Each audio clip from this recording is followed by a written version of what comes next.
Hello guys, once again welcome to all of you on my YouTube channel। जैसा कि पिछले video lecture में हमने क्लास 12th के ट्रांसफॉर्मेशन में इंट्रोगेटिव सेंटेंस को असर्टिव में बदलना सीखा था। कुछ बेसिक्स नियम थे और कुछ स्पेशल रूल थे, तो मैंने उनको पिछले वीडियो लेक्चर में बता दिया है, जिसका लिंक मैंने डिस्क्रिप्शन बॉक्स में दे दिया है। वहाँ से आप जाकर पिछले वीडियोज को देख सकते हैं। तो आज के वीडियो लेक्चर में हम लोग उन नियमों से रिलेटेड, उन रूल से रिलेटेड एक्सरसाइज को करेंगे। और यहाँ पर मैंने कुछ ऐसे क्वेश्चंस को चूज किया है जो ऑलरेडी पिछले बोर्ड एग्जामिनेशन में पूछे जा चुके हैं, जिसको मैंने यहाँ पर जो भी ईयर्स में पूछे गए उनको मैंने यहाँ पर लिख दिया है। जैसे कि पहला क्वेश्चन है, इसे 1989 के बोर्ड एग्जामिनेशन में पूछा गया था। इस क्वेश्चन को 1990 के बोर्ड एग्जामिनेशन में पूछा गया था। इस क्वेश्चन को 2014 के एग्जामिनेशन में पूछा गया था। और ये वाला जो थर्ड क्वेश्चन है, ये बहुत ही ज़्यादा इंपॉर्टेंट है। अगर हूबहू नहीं तो हु से स्टार्ट होने वाला कोई ना कोई सेंटेंस में भी इस एग्जामिनेशन में पूछा जा सकता है। तो बिना टाइम गवाए, बिना टाइम वेस्ट किए आज के वीडियो को स्टार्ट करते हैं। तो हमारे पास जो पहला क्वेश्चन है, फर्स्टली हमको करना क्या है, हमको ये जो सेंटेंस दिए हुए हैं सबके लास्ट में आप देखेंगे कि क्वेश्चन मार्क लगा हुआ है। इट मीन्स ये जो गिवन सेंटेंसेज हैं वे इंट्रोगेटिव सेंटेंस हैं और हमको इनको ट्रांसफॉर्म करना है असर्टिव सेंटेंस में। तो हमारा आज के जो टॉपिक है, हमारा जो एक्सरसाइज है, यहाँ पर हम लोग इंट्रोगेटिव सेंटेंस को असर्टिव सेंटेंस में ट्रांसफॉर्म करना सीखेंगे, जो कि जिनके नियम, जिनके रूल्स हमने पिछले वीडियो लेक्चर्स में पढ़ लिया है। तो लेट्स बिगिन। तो पहला सेंटेंस क्या कह रहा है, is the day not intended for toil and the night for sleep.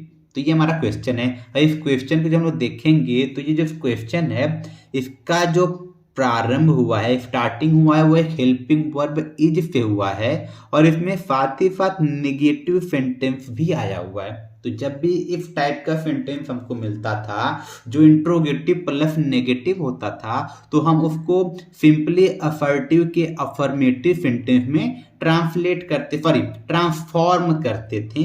तो अफर्मेटिव सेंटेंस में सबसे पहले क्या लिखते हैं, सब्जेक्ट लिखते हैं। तो इस सेंटेंस का सब्जेक्ट हमको क्या मिलेगा, द डे। तो ये हमारा हो गया subject the day.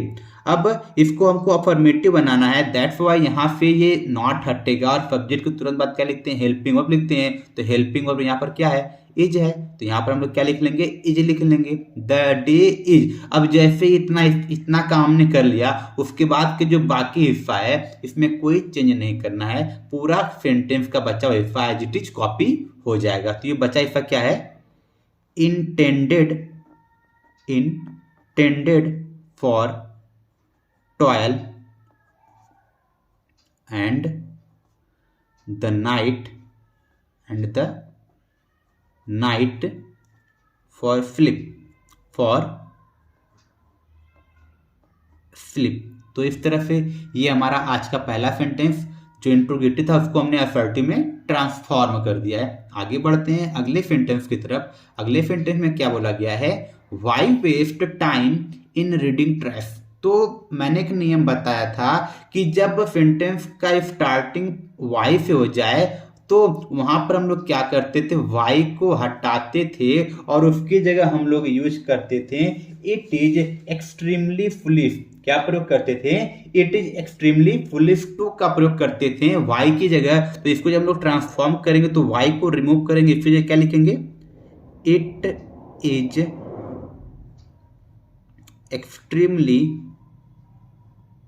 Extremely foolish to. अब जैसे इतना लिख दिया तो इसको लिखने के बाद, वाई को हटाने के बाद का ये जो पोर्शन बच रहा है, इस पूरे पोर्शन को हमको यहाँ पर एज इट इज कॉपी कर लेना है, लिख लेना है। तो बचा पोर्शन क्या है, waste time in reading trash. तो इस प्रकार से इस सेंटेंस को भी हमने असर्टिव में ट्रांसफॉर्म कर लिया है। तो इस बार आप देखेंगे यहाँ पर भी इसका जो ट्रांसफॉर्मेशन हुआ है, इसमें हमने सिर्फ क्या किया है, वाई को हटाया है। वाई को हटाने के बाद it is extremely foolish to का प्रयोग किया है, किसकी जगह, वाई की जगह, और जो बचा हुआ हिस्सा था उसको एज इट इज लिख लिया है। आई होप आपको ये भी समझ में आया होगा। इसी के साथ हम अगले एग्जाम्पल की तरफ बढ़ते हैं, अगले क्वेश्चन की तरफ। अगला क्वेश्चन क्या है, who does not know Mahatma Gandhi. तो अब जब इस सेंटेंस को देखेंगे, इस बार इस सेंटेंस का जो स्टार्टिंग हुआ है वो हु से हुआ है, और लेकिन साथ ही साथ नॉट का भी प्रयोग हुआ है। तो हम लोग हु की जगह पर एवरीबॉडी का भी प्रयोग करते हैं, नोबॉडी का भी प्रयोग करते हैं। लेकिन कब हम लोग यूज करेंगे एवरीबॉडी और कब यूज करेंगे नोबॉडी, उसको थोड़ा समझते हैं। पीछे तो बता दिया है, एक बार दोबारा बता देता हूं। जब हु वाले वाक्य, मतलब ऐसा वाक्य, ऐसा सेंटेंस जिसका प्रारंभ हु से हुआ हो और उसमें नॉट भी लगा हो, तो ऐसे वाक्यों को जब असर्टिव में चेंज करेंगे तो वहां पर हम लोग हु की जगह एवरीबॉडी का प्रयोग करेंगे और इस नॉट को क्या करेंगे, रिमूव कर देंगे।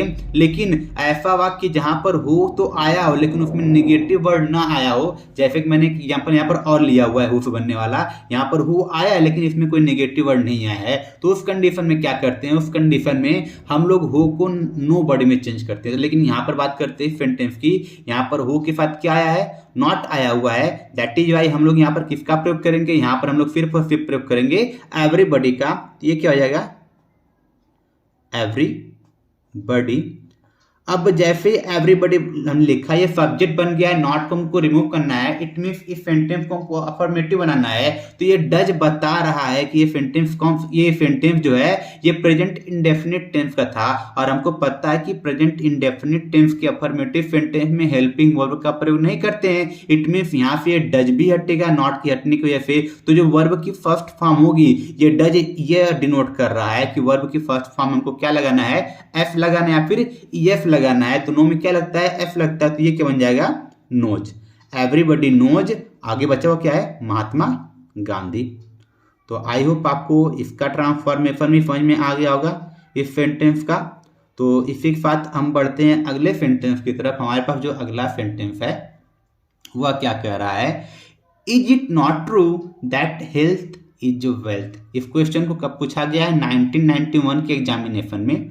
तो जब इसको हमको असर्टिव में ट्रांसफॉर्म करना है तो इस सेंटेंस को लोग वापस से देखेंगे, जस्ट लाइक फर्स्ट सेंटेंस। तो यहाँ भी ये फर्स्ट टाइप इंट्रोगेटिव है और प्लस नेगेटिव है, तो यहाँ से हमको नेगेटिव हटाना है, पूरे सेंटेंस को क्या बना देंगे, असर्टिव के अफर्मेटिव पार्ट में कन्वर्ट करेंगे, क्योंकि ये इंट्रोगेटिव प्लस नेगेटिव, या फिर कह सकते हैं ये इंट्रोनेगेटिव सेंटेंस है। और जब भी इंट्रोनेगेटिव सेंटेंस होगा उसका ट्रांसफॉर्मेशन होगा अफर्मेटिव में, और जब सिर्फ और सिर्फ इंट्रोगेटिव होगा तो उसका ट्रांसफॉर्मेशन होगा नेगेटिव में। तो हम इसको क्या बनाएंगे, हमको दिख रहा है कि first type interrogative plus negative है, तो यहाँ से हम लोग नॉट को हटा के इसको क्या बनाएंगे, अफर्मेटिव। तो अफर्मेटिव सबसे पहले क्या लिखते हैं, सब्जेक्ट जो कि इट है, इसके तुरंत बाद क्या लिखेंगे, हेल्पिंग वर्ब। यहाँ पर हेल्पिंग वर्ब क्या था, इज था, इट इज। अब यहाँ से नॉट को हटाते ही जो बाकी हिस्सा बच रहा है ट्रू से लेकर वेल्थ तक, इस पूरे को यहाँ पर कॉपी कर लेंगे। तो ये क्या हो जाएगा, it is true that health is wealth. तो इस प्रकार से इस सेंटेंस का ट्रांसफॉर्मेशन भी हमने इंट्रोगेटिव से असर्टिव में कर दिया है। अब अगले सेंटेंस की तरफ देख चलते हैं। तो अगले सेंटेंस को पूछा गया है 1992 के एग्जामिनेशन में। यहाँ पर भी सेंटेंस का जो प्रारंभ है वो हु से हुआ है, लेकिन यहाँ पर कोई नेगेटिव वर्ड नहीं आया है। जब नेगेटिव वर्ड नहीं आया है तो इसका सीधा मतलब इसको हम लोग चेंज करेंगे नेगेटिव सेंटेंस में, असर्टिव के नेगेटिव सेंटेंस में चेंज करेंगे। तो इसके लिए हमको नेगेटिव वर्ड का यूज करने की जरूरत नहीं है। यहाँ पर जो हु है, हु को हटाकर हमको सिर्फ और सिर्फ या तो नो बॉडी का यूज कर लेना है या फिर नन का यूज कर सकते हैं। तो यहाँ पर मैं किसका यूज कर लेता हूँ, नो बॉडी का। तो नो बॉडी का यूज करते ही बाकी पूरा हिस्सा यहाँ पर क्या हो जाएगा, कॉपी हो जाएगा। सिर्फ और सिर्फ हमने हटाया किसको है, हमने सिर्फ और सिर्फ हु को हटाकर क्या लिखा है, नो बॉडी लिखा है। तो ये क्या हो जाएगा, nobody has seen the wind. तो इस प्रकार से इस गिवन इंट्रोगेटिव सेंटेंस का ट्रांसफॉर्मेशन भी हमने किस में कर लिया, असर्टिव में कर लिया है। तो आगे बढ़ते हैं अगले सेंटेंस की तरफ। इसका जो रूल है, आई थिंक मुझे लगता है कि मैंने इस रूल को बताया हुआ नहीं है।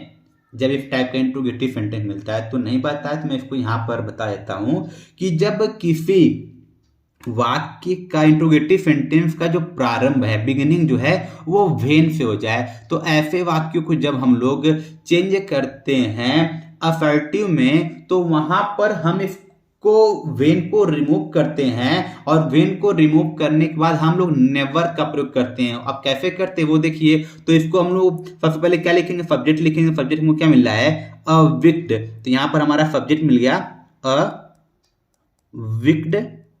अब आगे क्या है, फॉर मैन भी जुड़ा हुआ है, अ विक्ड मैन। अब सब्जेक्ट को लिखने के बाद क्या लिखना है, हेल्पिंग वर्ब। वो क्या हेल्पिंग वर्ब हमारा क्या है, विल है। और उसके बाद क्या लिखेंगे, अब यही वेन को हटाना था हमको, वेन की जगह क्या यूज करना है, नेवर का यूज करना है। तो यहां पर हेल्पिंग वर्ब विल है, इसी विल के बाद हमको किसका प्रयोग कर लेना है, नेवर का प्रयोग कर लेना। तो ये क्या हो जाएगा, a wicked man will never prosper, will never prosper. तो इस प्रकार से हमने इस सेंटेंस को किस में कन्वर्ट कर लिया, असर्टिव में ट्रांसफॉर्म कर लिया। बस यहाँ पर हमको ध्यान इस बात का देना है कि वाक्य का प्रारंभ वेन से हुआ है। ऐसे वाक्यों को जब हम इंट्रोगेटिव से असर्टिव में चेंज करेंगे तो वेन को रिमूव करेंगे, वेन की जगह हमको यूज करना होगा नेवर का, नेवर का प्रयोग करेंगे जो वाक्य में हेल्पिंग वर्ब आएगा उसके तुरंत बाद। ये बात क्लियर है। अब बढ़ते हैं आज के हमारे आखिरी सेंटेंस की तरफ। हमारे पास जो आखिरी सेंटेंस है इसमें क्या बोला है, is honesty not the best policy. एक बार फिर से पहले सेंटेंस की तरह ही वाक्य का प्रारंभ हेल्पिंग वर्ब इज से हुआ है और नॉट आया है। सॉरी, मैं यहाँ पर बार बार हेल्पिंग वर्ब बोल दे रहा हूँ, इसे हम लोग लिंकिंग वर्ब बोल सकते हैं क्योंकि कोई मेन वर्ब नहीं आया है। जब मेन वर्ब के साथ इज हमारे आते हैं तो वो हेल्पिंग वर्ब होते हैं, लेकिन जब बिना मेन वर्ब के आते हैं तो वो लिंकिंग वर्ब का काम करते हैं। तो ये इज यहाँ पर लिंकिंग वर्ब है। तो खैर इसे लिंकिंग वर्ब से वाक्य का प्रारंभ है और नॉट भी आया है, इसका मतलब ये इंट्रोगेटिव प्लस नेगेटिव है। जब इसको ट्रांसफॉर्म करेंगे असर्टिव में तो ये असर्टिव के अफर्मेटिव वाले पार्ट में ट्रांसफॉर्म होगा। इसका मतलब यहाँ से नॉट क्या करेंगे, रिमूव कर देंगे और सबसे पहले क्या लिखेंगे, ऑनेस्टी। तो ये क्या आ जाएगा, ऑनेस्टी। ऑनेस्टी के बाद हमको हेल्प, यहाँ पर जो लिंकिंग वर्ब इज है उसको लिखेंगे, honesty is the best policy. तो इस तरह से हमने इस वाक्य को भी असर्टिव में ट्रांसफॉर्म कर दिया है। तो आई होप आपको यह पूरा ट्रांसफॉर्मेशन का हिस्सा समझ में आया होगा। तो इसी के साथ मैं आज के वीडियो लेक्चर को समाप्त कर रहा हूँ। Thank you.